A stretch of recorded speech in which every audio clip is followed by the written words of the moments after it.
আমি কইছিলাম বাংলাদেশের প্রশাসন আবুল সরকারে যেহেতু অ্যারেস্ট করছো, এমন একটা কোরআন অপব্যাখ্যাকারীরে ধইরা জিহ্বা কাটা দাও, আর কোন বাতিল ফেরকা সহ কোরআনকে অবমাননা করার সাহস পাবে না বাংলাদেশে। ডান হাত তুলে বলেন ঠিক কি না?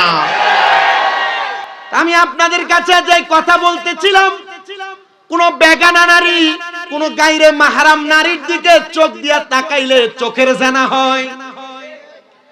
কোন পুরুষ মানুষ কোন বেগানা নারীর গানের আওয়াজ, গলার আওয়াজ শুনলে তার কানের জিনার গুনাহ হয়।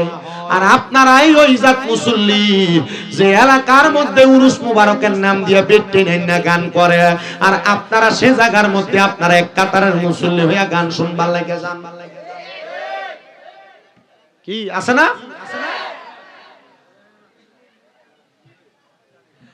আহলে সুন্নাত ওয়াল জামাতের বদনাম করার জন্য এটাই যথেষ্ট।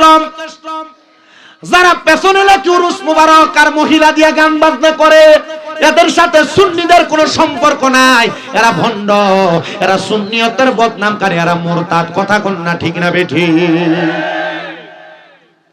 আপনি যে বাউল বলতেছেন এদের কি দিয়ে গান করান, আপনি কোন যে এরা মারেফতের কথা বলে? এই বাউল শব্দটার একটা অর্থ হলো ফসরাব। ফসরাব কি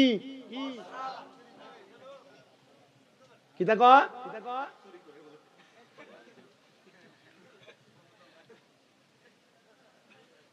এ ভাউল নামের ফাউল যারা, এদের কারণে সুন্নিয়তের বদনাম, আউলিয়া কেরামের বদনাম। আপনারা হয়তো অনেকে বলতেছেন এরা স্টেজে উঠা আউলিয়া কেরামের শান, বিভিন্ন পীর মুর্শিদের শান গায়। আর এরা তো মুহাম্মাদুর রাসূলুল্লাহর শরীয়তের ধর্মকেই মানে না, তাহলে আমরা কেমনে তাদের পক্ষে কথা বলবো? আর এরা আমাদেরকে এমন ভাবে কুলুষিত করতেছে। এ বাউল নামের ফাউল একজন আবুল সরকার, এ বলছে আল্লাহ দে এক মুখে এত কথা বলে, আল্লাহর আগা কোনটা গোয়া কোনটা সে খুঁজেই পায় না। জোরে জোরে এখন নাউজুবিল্লাহ। আবার সে কি বলছে জানেন? কুল আউযু বিরাব্বিন নাস মালিকিন নাস ইলাহিন নাস মিন শাররিল ওয়াসওয়াসিল খান্নাস আল্লাযী ইউওয়াসউইসু ফি সুদুরিন নাস মিনাল জিন্নাতি ওয়ান নাস। এ বলতাছে আল্লাহ বলে সূরা নাসের সব জায়গার ভিতরে নাস বল লাগে কইছে। আচ্ছা কেমন গন্ড মূর্খর জাত হইলে এই কোরআনের আয়াত নিয়া সে এমন অপব্যাখ্যা করে? তবে এর সাথে সাথে আরেক জাতের জিহ্বা কাটতে হইব। যারা কয়েকদিন আগে সুন্দর করে কইছিল, মোবাইলে দেখছি যে আল্লাহর সর্বশক্তিমান কওয়া যাইতো না, কইলে শিরিক হইব। কইছে না? রোজার পূজা একই, এমন কথা কয় নাই? আচ্ছা আপনি কি আর কোনোভাবে মুসলমান মনে করতে পারেন নাকি? ফাক্কা মুনাফিক। আমি বাংলাদেশের প্রশাসনের কাছে বারবার বলি, বাউলদের যেমন শাস্তি দিবেন, আল্লাহকে আল্লাহ সর্বশক্তিমান বললে শিরিক হবে। রোজার পূজা সমান, মুসলমান হিন্দু ভাই ভাই, এই কথাগুলো যারা বলে এদেরকে আইনের আওতায় আনেন।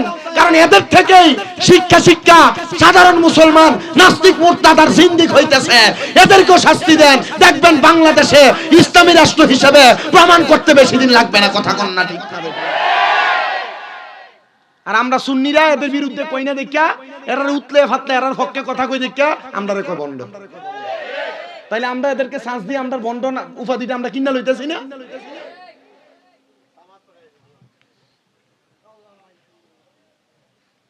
তাহলে উরুস মুবারকের নাম দিয়ে তারা বেড়ি দিয়ে গান বাজনা করে, এরা কি সুন্নি না বন্ধ? এদের সাথে সুন্নিয়তের কোনো সম্পর্ক তো ইয়া না মুসলমান। বলে হুজুর আমরা তো সামাকাওয়ালি করি, আমরা তো গান করি না। সামাকাওয়ালি দাঁড়িয়ে দিয়ে করেন যায় সান হের মোর ভিতরে একবার সোম শেপ করিন না। ভাক্কা মুনাফিক বেঈমান কোন। হ্যাঁ সামাকাওয়ালি করবে আল্লাহর হাবিবের সুন্নাহ মোতাবেক, এটা সামাকাওয়ালি করে। হে সামাকাওয়ালি জায়েজ, হে তো সামাকাওয়ালি করে না, গায় গান। কথা কই না করে।